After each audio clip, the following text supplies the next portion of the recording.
আসসালামু আলাইকুম এভরিওয়ান, সবাই কেমন আছেন? আশা করি জানাবেন। তো জুম্মার নামাজ এবং ওমরা হজ কমপ্লিট করে মক্কা থেকে বের হলাম। দেখেন প্রচুর পরিমাণ মানুষ, এত মানুষ একটা সুই পর্যন্ত ফালানোর পর্যন্ত স্পেস নেই। তো যারা আছে সবাই কেউ ওমরা করবে বা কেউ ওমরা করেছে, হাজি হয়েছে, বের হয়ে আসছে, চলে যাবে।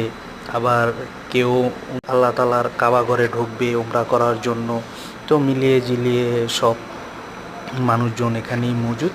তো দেখা যাচ্ছে যে প্রচুর পরিমাণ মানুষ। আর আল্লাহ তালার সবচেয়ে নিয়ামত ও অশেষ রহমত হচ্ছে যে শুক্রবার দিন হজ করতে পারছে। এটাই সবচেয়ে বড় চাওয়া পাওয়া। এবং সবাইকে আল্লাহ তালা কবুল করুক, সবাইকে আল্লাহ তালা হেফাজত করুক, সবাই মনের আশা আকাঙ্ক্ষা পুরা করার তৌফিক দান করুক। এমনকি যে নিয়ত করে ওমরা কাবা ঘরে এসেছে সকলের মনের আশা আকাঙ্ক্ষা পূরণ করুক। সব কিছু আল্লাহ তালার দান, আল্লাহ তালার নিয়ামত। শুকরিয়া, আলহামদুলিল্লাহ। সবাই কীরকম আছেন কমেন্টে জানাবেন। Bye bye.